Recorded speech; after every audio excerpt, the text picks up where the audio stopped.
नमस्कार, आप देख रहे हैं स्टार सिटी न्यूज़। इस वक्त हम मौजूद हैं पश्चिमी दिल्ली। हमारे साथ पश्चिमी दिल्ली लोकसभा किराएदार विंग की अध्यक्ष हैं पूजा गर्ग जी। आइए मिलते हैं, इनके विचारों को लेके बात करते हैं। मैम, मेरा आपसे पहला इंट्रोडक्शन है ना, आपका जैसे राजनीतिक सफ़र जैसे दौर शुरू हुआ आम आदमी पार्टी में, कैसे आपके मन में आया इस पार्टी में जुड़ने का? देखिए, एक्चुअली हमारा जो है ना, हमने जब अरविंद जी की हमारे यहाँ जब उन्होंने आंदोलन किया अन्ना हज़ारे का, तो हम लोग उनको टीवी पे देखते रहते थे। उनकी जो भी चीज़ें थीं उनको हम देख के इतना प्रभावित हुए कि हमें इस पार्टी से जुड़ने का मन किया कि एक निष्पक्ष पार्टी आई है जो कि एक आम आदमी के लिए सोचती है और आम आदमी के लिए ही मदद करने के लिए, हर चीज़ को फैसिलिटी देने के लिए उनको जो है ना वो इस दिल्ली में आई है। तो हमारा भी दिल किया कि हम इस आम आदमी पार्टी से जुड़ें और लोगों की सेवा कर सकें। पूजा जी, आप जैसे किराएदार विंग से जुड़ी हैं लोकसभा, जिसके अंतर्गत 10 विधानसभाएं आती हैं जी। तो कैसे जो भी किराएदार की समस्याएं होती हैं, कैसे आप उस चीज़ को मैनेज कर रहे हैं और कैसे कैसे संघर्ष उस दौर आते हैं? देखिए, किराएदारों के लिए जो है ना, हमारे अरविंद जी ने बहुत ही अच्छी एक स्कीम निकाली थी। लोग बाग बहुत ज़्यादा परेशान थे मीटर को लेकर के। बिजली का बिल जो आता था, वो मकान मालिक क्या करते थे कि उन्होंने कभी 7 रुपये यूनिट से उनका बिल लिया या उनको मतलब बिल के वजह से बहुत ज़्यादा परेशान रहते थे। तो हमारे अरविंद जी ने एक स्कीम निकाली लोगों के लिए, स्पेशली किराएदारों के लिए, कि किराएदारों को मीटर अप्रूव्ड किया जाए।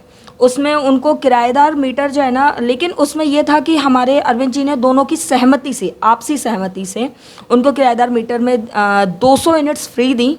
उनका एक अपना प्रीपेड मीटर लग जाए, जहाँ भी वो, देखिए किराएदार एक स्थायी रूप से नहीं होते हैं, कहीं वो जा रहे हैं, कहीं उनको मिल रहा है कि प्रॉपर मीटर लगा हुआ है, वो उनको जो यूनिट्स हमारी दिल्ली सरकार 200 यूनिट ऑलरेडी आपको पता है फ्री दे रही है, वो यूज़ कर रहे हैं। कहीं पे नहीं मिलती थी, कहीं पे मकान मालिक अपनी मनमानी करते थे। तो वहाँ पे दोनों के आपसी समझौते को रखते हुए किराएदार मीटर लगाया जाए और मीटर में उन लोगों को 200 यूनिट फ्री मिलती थी। उसके बाद में जो भी मीटर आए वो अपना रिचार्ज कराएं और उसको यूज़ करें। तो किराएदार मीटर हम लोगों ने लगवाए काफ़ी सारा। हम लोगों ने पूरी विधानसभाओं में हमने पर प्रत्येक वार्ड में जा करके हम लोगों ने कैंप लगाए। उनमें हम लोगों ने लोगों की बातें सुनी और उनके फॉर्म्स फिल कराए, उनके वहाँ पे सेटअप लगवाए। तो एक ये बहुत अच्छा मुहिम निकाला था कि इससे किराएदारों को थोड़ी सी हेल्प मिली। और बाकी एक हमारी जो है ना कमेटी सी भी बनाई थी हमारे प्रदेश जो है ना लेवल पे हमारे सर ने। उसमें जो है ना कोर कमेटी में हम लोगों को, कुछ लोगों को ऐड किया था, जिसमें से एक नाम मेरा भी था। 10 लोगों की कमेटी बनी थी। तो किराएदारों की अगर कोई भी समस्या होती थी तो उसको हम लोग अपने लेवल पे सुलझाते थे।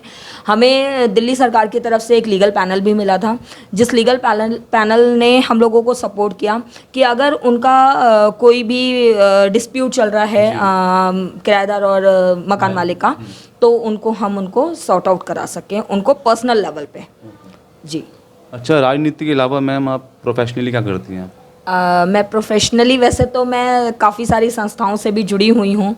अपने वैश्य समाज में भी काफ़ी अच्छे पद पे और कई संस्थाओं के साथ मैं जुड़ी हुई हूँ। किसी में प्रदेश अध्यक्ष के लेवल पे हूँ, किसी में जनरल सेक्रेटरी के लेवल पे हूँ। तो मैं अपने वैश्य के समाज को भी थोड़ा सा प्रमोट करती हूँ और उनको आगे लाने की कोशिश करती हूँ। तो ये है, मेरा मेन मोटिव होता है कि समाज में रह के समाज की सेवा की जाए और अपने बच्चों को प्रेरणा स्रोत दिया जाए कि आगे भी चल करके वो हमारे इसी पद पे चल सकें। अच्छा, आपके प्रेरणा स्रोत कौन है जो आपको इस सब चीज़ का ज्ञान मिला, या आप जो लोग जो आपको सेवा दे रही हैं? देखिए, हमारे अग्रसेन महाराज ने एक निकाला था, एक ईंट 1 रुपया। तो उनका एक सिद्धांत था कि किसी भी समाज का कोई भी व्यक्ति हो, अगर वो परेशान है तो सर्व समाज को मिल करके उसकी हेल्प करनी चाहिए। अगर हम 1-1 रुपये भी हम इकट्ठे करेंगे ना, तो अगर हमारे 100 लोगों ने दिए तो वो 100 रुपये से उसको कुछ ना कुछ बेनिफिट मिल सकता है, उसकी मदद हो सकती है। ज़रूरी नहीं है कि आप बड़े उस पर आप उसको सपोर्ट करें, हो सकता है कोई छोटे पद पे भी उसको सपोर्ट कर सकें। तो ये हमारा मुहिम हमारे अग्रसेन महाराज जी से हमें प्रेरणा मिली थी कि हम जो है ना, मैं सोशल वर्कर में के रूप में एक आऊँ और लोगों की मदद कर सकूँ।